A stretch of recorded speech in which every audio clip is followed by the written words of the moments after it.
Donald Trump is a communist.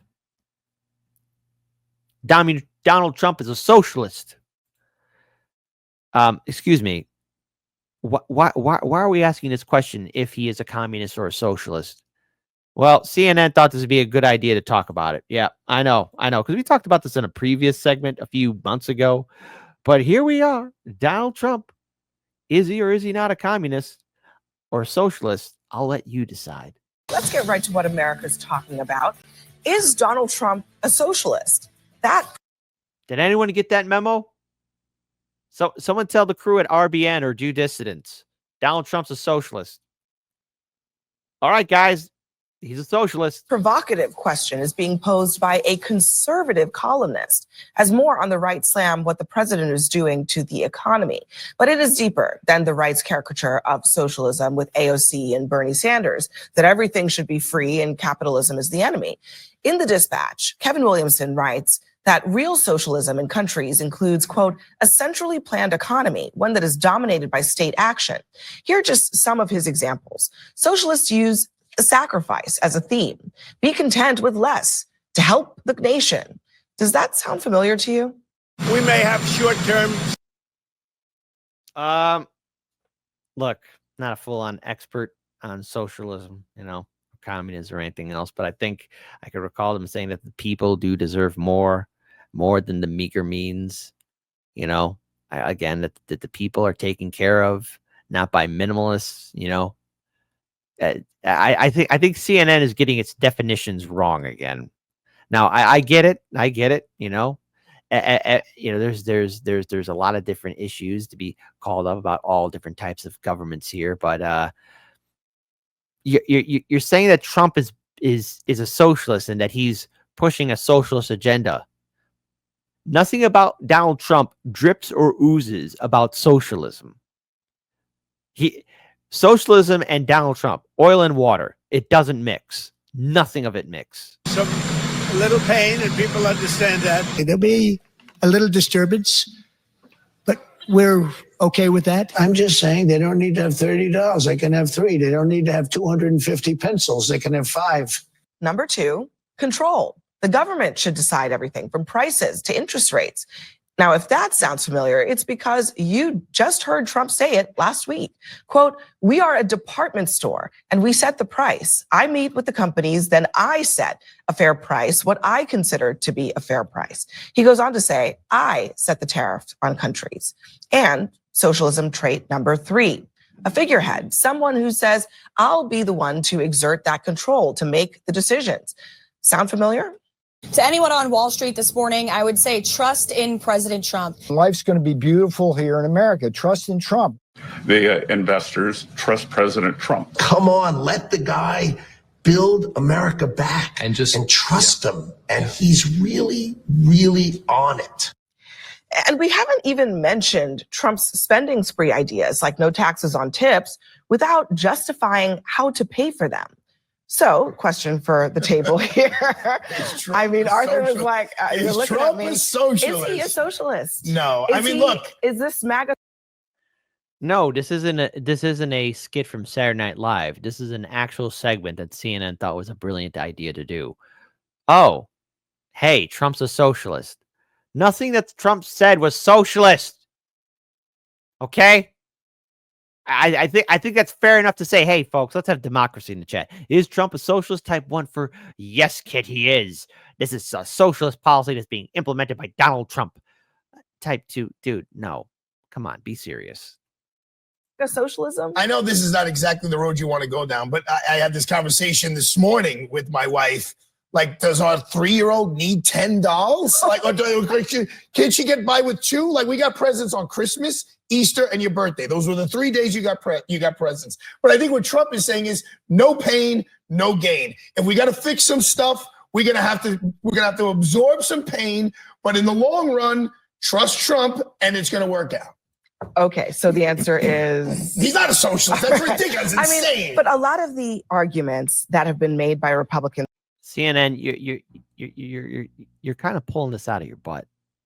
No offense, but you kind of are pulling this out of your butt. over the years really do sound like exactly what Trump is espousing. Here is more from Kevin Williamson. Donald Trump's vision of the economy is classic socialism. Trump's view of a man at a desk moving pieces of the economy around like rooks and pawns on a chessboard is what socialism is about. But you understand that's a metaphor. That's just the opinion of that writer. And this is a writer in a newspaper who's struggling for relevance, right? The Dispatch, where's the Dispatch? It's a bunch of old Republican, old right-wing news time people, right, newspaper people who formed this organization to basically find some new relevance. And they knew that if they gave a headline, Trump is a socialist, people would not only click on it, but other media outlets would start covering it. Is Trump a socialist? No. Let's talk about Bernie Sanders. Bernie Sanders vacations in Cuba, praises the Cuban leadership. Vacations in the USSR, praises the USSR. Well, let's talk about the policies, though, Joe. Let's talk about the actual policies. Having a tariff is not setting a price. Having a tariff by which another country or the importer has to pay a tariff isn't setting the price. What about saying to companies, you must come to the White House and clear how you list your prices on your website. You can't raise prices because I said so. What about that? But is he suggesting it, or is he doing it with the barrel of a gun? Because if you look at communist countries and socialist countries, suggesting something. My guy Joe is pulling out page 2 of the Trump playbook. Because when you don't have like a really good argument on policy about why Trump is doing certain things, then you attack the personalities or you attack the institutions. So instead of talking about Trump's proposal, Joe just did what Trump always does, which is just to attack the newspaper and the writers, et cetera. The fact is, Trump isn't a socialist. I mean, I agree with you on that. I just think he's inept. I mean, the chaos that he has up there, he literally looks as if he's in deep water, doesn't know what he's doing. And he actually has some decent people around him. I like the Treasury Secretary from Charleston, South Carolina. I wish he got an opportunity to lead. He doesn't. Look, if we wanted to go out and put 10% tariffs across the board on every country, Congress should do that. They should step on the table. That should be a compromise. They should do it in 6 months so companies can have some consistency. That's all they're looking for. The market is in shambles. The economy is shrinking. Consumer confidence is going down. And we're about to see this play out not only with wages, but employment. Trump isn't a socialist. I just think Trump is not smart. Well, I live. This is a nothing burger. Trump's a socialist. How? Where's the evidence? Tell me. Like, again, you know, it's sort of equivalent. CNN saying that Trump being socialist. It's equivalent to when Fox News called Barack Obama a communist, a socialist, a Leninist, a Marxist, a Stalinist. Or use it as on the same mark of Chicago being a communist utopia. No, none of this adds up. People are using terms they don't fully understand.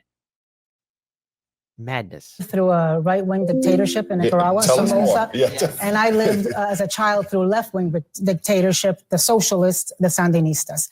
What do? They like to ration things, right? So the things that are coming out of Trump's mouth sound like rationing for the American people. I agree with you. He's not a socialist. What he is a authoritarian, and what he is a corrupt hypocrite.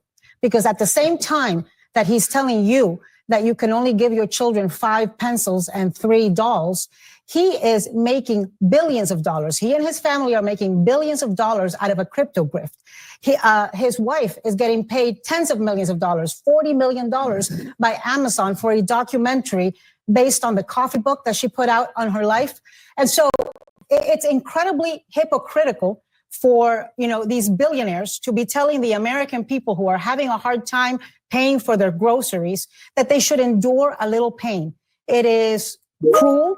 It is like so nonchalant. But so where were all these arguments when Joe Biden's inflation was killing America? So did he ever tell people, go ahead, feel a little pain? He didn't have to tell them when you went to the grocery store and your bill was $400 more than it was last week. The reality is they still are feeling that pain, and they're going to continue to feel more. If you don't want to buy your daughter more than $3 or your son more than $3, don't. But you just want to give a shout out to Roger Meadows. Socialism is the economic and political system where the means of production, like factories, land, are owned collectively rather than privately. This can be through public, community, or cooperative ownership, according to Wikipedia. Socialism aims for a more equitable society and challenges the inequalities inherent in capitalism, where a few individuals control the means of production and reap most of the profits. Shout out again to Roger Meadows, good friend of the show. Cooperatives own and run the economy. Government has nothing to do with it. Again, socialism and Trump. Things that don't mix. Violence and technology. Not good bedfellows. Can buy them 10 because we live in America and we should have that choice. It's not the president's role to say your kids only need $3 or $10. That's the first point. People weren't going to have money to buy the dolls. Well, they aren't going to have money to pay the dolls. We aren't going to have the dolls. The dolls are going to be too expensive. It's going to be a Barbie prices just went a compound effect because of what Donald Trump is doing. The second thing is you talked about the Dispatch being just some old Republican. That's their party. These people that are writing this are like people that probably voted for Donald Trump. I like Jonah. I like Jonah. Right? Jonah's one of our candidates. Okay, if you don't like the Dispatch, fine. Okay, here's the National Review. Here's the National Review. The man who for decades has been a symbol of unapologetic American excess is now defending his tariff policies by making the case against abundance. Trump is now arguing that children are going to have to get used to having less. As luck would have it, I came here from the Manhattan Institute Gala, and who was sitting right next to me at the table but the editors, some of the editors from National Review. And I said, I think I'm talking about you guys tonight. I said, let me ask you something. You guys disagree with Trump a lot, right? And they said, yes, our paper, we sometimes disagree with Trump. Do you have any buyer's remorse in voting and supporting Trump over Kamala Harris? And it was met with a roar of laughter, like, no, absolutely not. And they cited things like DEI and other things that they were appreciative of. We have a big tent party and we can disagree, but I do not think that any one article or two articles saying Trump's a socialist should trigger. I don't think Trump is a socialist either. This is my point. This article is so ridiculous. Okay, that's about morning yak. All right, so let's put a pause here, because the thing is, the reason why people are saying that Trump, or they're afraid of Trump being a socialist, is because the GOP is afraid right now. All right, because obviously we have the ongoing tariff wars, we have the ongoing military conflicts going on here, but I wanted to play just a little bit of that video because here's what's going on here. GOP senators hope to avoid Trump agenda becoming a train wreck. Republicans are looking to regroup on President Trump's agenda, which one GOP lawmaker says is becoming a train wreck. Senate Republicans met at the Library of Congress on Wednesday to plot a path forward on the stalled budget reconciliation bill amid growing tensions between conservatives who want to make deep cuts in government spending and moderates who worry about the impact on Medicaid and other federal benefits. Speaker Mike Johnson's goal of getting one big beautiful bill to Trump's desk on Memorial Day won't be met, and there's a danger the negotiations of the tax bill will slip past July 4th, the target date set last week by Treasury Department Secretary Scott Bessent. We are keeping very close tabs on it, a Republican senator said in the negotiations in the House, adding that the two chambers are heading in separate directions with little direct negotiation. Sooner or later, we have to pass the same thing, and I'm worried that this is potentially a train wreck. We can't really get on the same page, a lawmaker warned. Also continuing on, a Senate Republican aide pushed back on the senator's concern that the Trump agenda is at risk of derailing, arguing that negotiations over big complex bills naturally have peaks and valleys. Senate Majority Leader John Toole told The Hill on Republican senators made progress that their retreat Wednesday, downplaying the simmering tensions in his conference. We had a really good, I thought, constructive conversation, he said. Republicans in both chambers remain deeply divided over how much to cut spending to offset the cost of extending Trump's 2017 tax cuts, enacting new tax relief, securing the border, and boosting the Pentagon, $1 trillion. So again, this whole thing of Trump being a socialist, does that make sense? Let me ask liberals at the table a question, because I'm actually very curious about this. Why are you all so opposed to the idea that maybe Trump actually might support socialist ideas? Is it because I just don't think he is. I don't think that way in your party. No, because I think that there are people who on the left who would be aghast right now on the internet and everywhere else if you lump me in with the AOCs and Bernie Sanders of the world, and that's not it at all. Once again, case in point, liberals will never work with Bernie or AOC. They'll use them to be their puppets, but they won't do anything else. They won't do anything else to support any progressives or independents within the DNC. Let's rewind that again one more time. Support socialist ideas? Is it because I just don't think he is. I don't think that way in your party.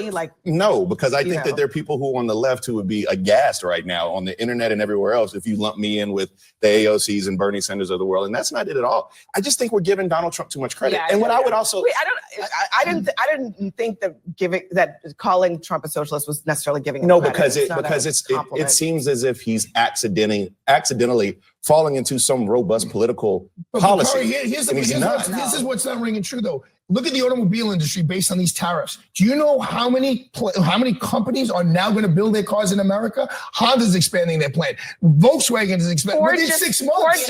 Ford just said today that they're raising prices. They're raising prices and laying people off. But you know why? Because Ford builds some of their stuff in Mexico and in Canada. But the Europeans and the Japanese are coming to America to create jobs. 1 second. Just Ford's losing Canadian jobs and Mexican jobs. Two fundamental questions. You do realize that there's no such thing as a fully American-made vehicle, because even the big three utilize pieces from Mexico and Canada. Therefore, the price is going up. What about Tesla? But what I want to...